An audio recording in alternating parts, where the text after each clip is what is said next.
إلا الله وحده لا شريك له وأشهد أن محمدا عبده ورسوله.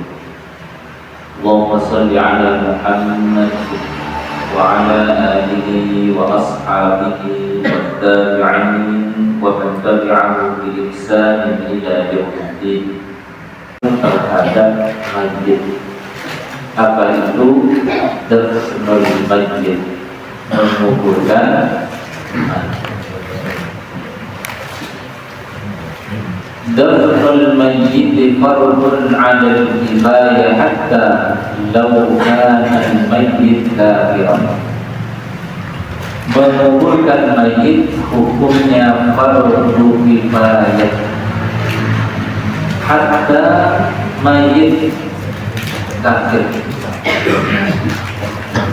Jadi kewajiban menguburkan mayit tidak saja terhadap mayit muslim, mayit kafir pun itu wajib untuk dikuburkan.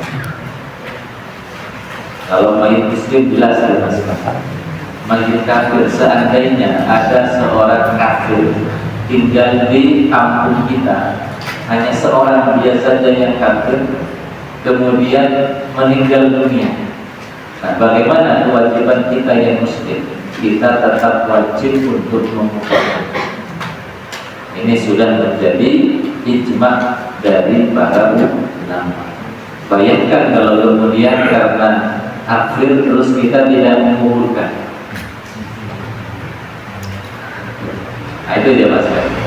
Jadi menguburkan mayit fardu kifayah, wajib kifayah hukum.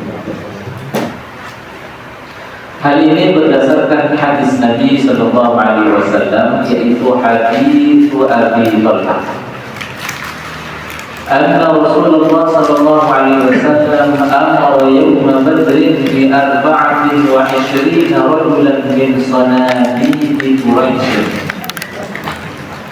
Selesai perang Badar, tentu ada korban perang yang terjatuh, baik dari kaum muslimin, lebih-lebih dari kaum kafir Quraisy. Nah, di area Badar, tempat terjadinya perang Badar, Nabi Sallallahu Alaihi Wasallam memerintahkan kepada para sahabat untuk menguburkan 24 jasad kafir Quraisy yang mati. Jadi Nabi memerintahkan kepada para sahabat kaum muslimin untuk juga menguburkan jenazah kaum kafir. Ini di dalam hadis riwayat Imam Bukhari. Kemudian dalam hadis yang lain, qaulun Nabi li Ali, ya, perkataan Nabi kepada Ali bin Abi Thalib saat ayahnya meninggal dunia, yaitu Abu Thalib yang sekaligus paman Nabi. Sampai akhir hayatnya Abu Thalib tidak beriman. Padahal apa? Sering membantu Nabi, membantu perjuangannya Nabi, menjadi tamengnya Nabi di dalam Nabi menyampaikan dakwah. Tapi sampai akhir hayatnya Abu Thalib tidak masuk. Artinya Abu Thalib wafat dalam keadaan kafir.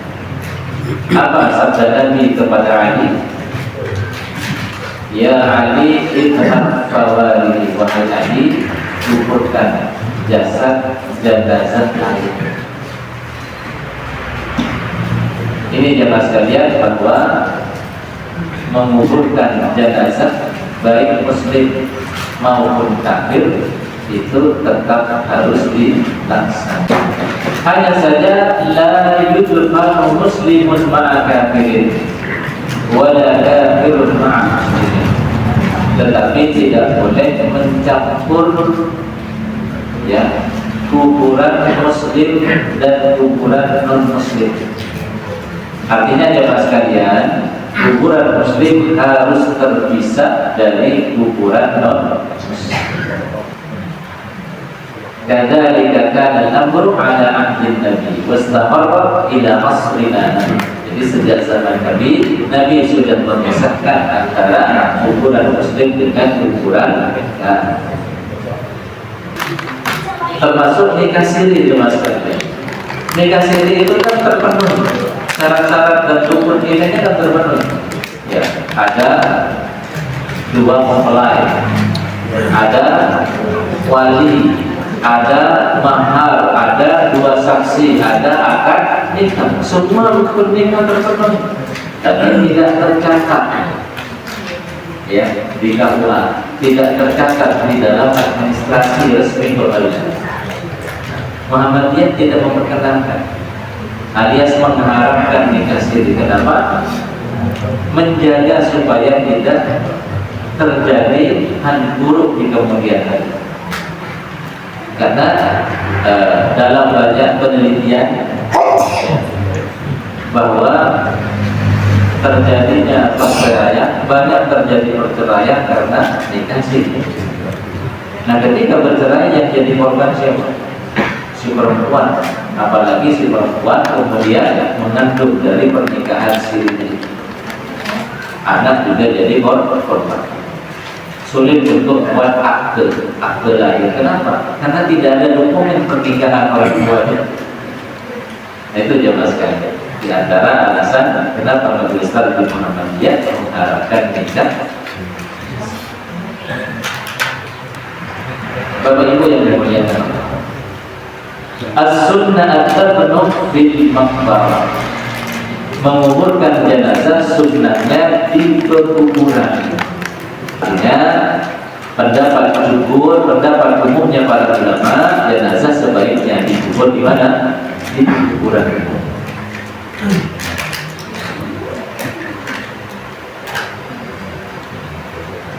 Wa yustanna kadzalika syuhada'ul ma'rakah, begitu pula dikecualikan ya syuhada'ul ma'rakah, orang-orang yang gugur di medan perang.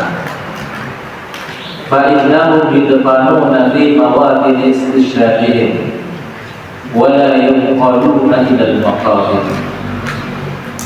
Para syuhada yang gugur di medan perang itu dikubur di tempat yang berbeda, tidak dipindahkan ke pekuburan umum. Yukrahu dafnul mayyit fi hadhihi al-awqat illa lid-darurah. Ada waktu-waktu yang dimakruhkan menguburkan mayit kecuali darurat. Ya, kecuali darurat. Apa saja waktu-waktu yang dimakruhkan untuk menguburkan mayit? Ada 3 waktu. Yang pertama, hina tatlu'u asy-syamsu bazighatan hatta tarfa, saat terbitnya matahari sampai agak sedikit menyingsing, sampai masuk waktu duha, itu baru kemudian disunahkan. Adapun ketika matahari terbit itu makruh hukum, dihindari kalau bisa, kecuali darurat.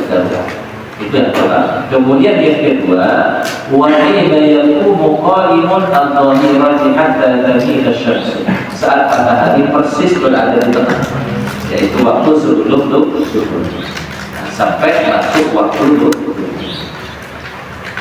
Kemudian yang ketiga, wa hina tudayyiqu asy-syamsu lil ghurub hatta taghrub, ketika matahari akan tenggelam sampai betul-betul tenggelam. Nah, itulah 3 waktu yang dimakruhkan menguburkan jenazah. Kemudian yang keempat, jemaah sekalian, ada lagi tambahan satu.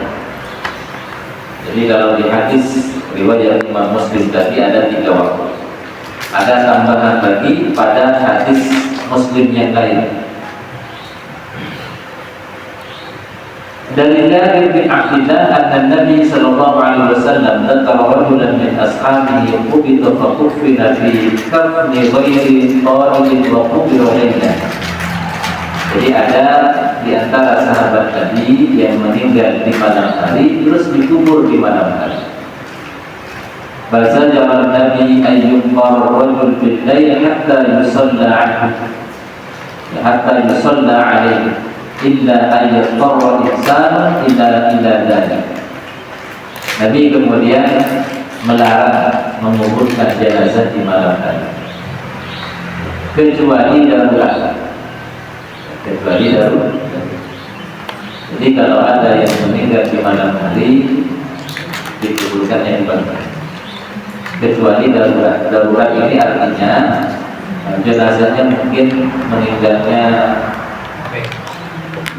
sakit yang menimbulkan bau atau meninggal tabrakan meneteskan darah, itu kan darurat, ini harus segera dikubur. Maka meskipun di malam hari tetap harus dikubur karena darurat. Tapi kalau tidak darurat ditunggu sampai pagi. Ini terdapat di dalam hadis sahih riwayat Imam Muslim. Di antara alasannya jemaah sekalian, wa dzalika li anna al-dafna fil lail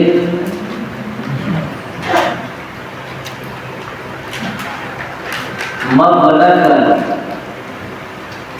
killatal musallin 'alal mayyit, karena orang yang meninggal di malam hari dikuburkan di malam hari, tentu yang mengikuti sholat jenazah tidak sebanyak di siang. Kemudian yang kedua, yajuzu fil qabri an-nahdu wasyaqu. Ada dua jenis liang lahat. Ada dua jenis liang lahat, dua jenis kuburan. Yang pertama disebut dengan al-lahat, jenis lahat. Jenis lahat ini bagusnya di lokasi yang tanahnya padat, tidak mudah ambrol. Karena nanti ketika membuat liang, nah di sebelah kanan ini, sebelah barat itu dilubangi lagi. Itu namanya jenis lahat.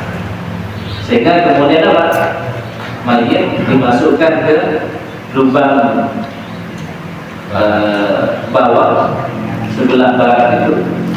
Kemudian posisi kayu yang menutupi itu begini nanti. Begini. Kalau di Pekalongan jenis seperti ini atau jenis yang lain? Nah, kalau yang apa istilahnya? Itu jenis yang kedua, itu namanya asyaqu, jenis syaqu. Nah, biasanya jenis syaqu ini buat dia, nah, kemudian buat lagi seperti aliran sungai di tengah itu, buat lubang lagi. Nah, sehingga posisi kayu penutupnya begini. Nah, itu namanya jenis asyaqu. Itu monggo. Itu keduanya pernah dilakukan, pernah terjadi di zaman Nabi. Bapak Ibu hadirin yang dimuliakan, man alladhi yaqumu bil-dafn, siapa yang paling berhak untuk menguburkan jenazah? Yang pertama, la yajuzu lin-nisa al-qiyam bi dafnil mauta. Tidak boleh perempuan turun ke liang lahat menguburkan jenazah. Itu yang pertama. Jadi dari kaum laki. Kemudian yang kedua, manil ahaqqu bidafnil mayyit, siapa yang paling berhak? Berdasarkan Quran surat Al-Anfal ayat 75, yang paling berhak adalah ulul arham, ba'duhum aula bi ba'din fi kitabillah, keluarga. Itu yang paling berhak. Kemudian wa may yudkhilul mar'ah qabraha. Bagaimana kalau yang meninggal ini perempuan? Siapa yang menguburkannya? Pertama, maharimuha, mahramnya. Mahram itu bisa saudara laki-laki, anak laki-laki, atau ayahnya. Kemudian tata cara menguburkan jenazah. Pertama, as-sunnah idkhalul mayyit min jihati rijlil qabr. Sunnahnya jika memungkinkan, ya, cara memasukkan jenazah itu dari sebelah selatan. Ya, dari sebelah selatan. dan disebutkan wahadihi minas sunnah, ini termasuk sunnah kalau mau. Kemudian yang kedua, yuj'al al-mayyit fi qabrihi ala jambihi al-ayman wa wajhihi ila al-qiblah. Setelah sampai di liang lahat, dimiringkan menghadap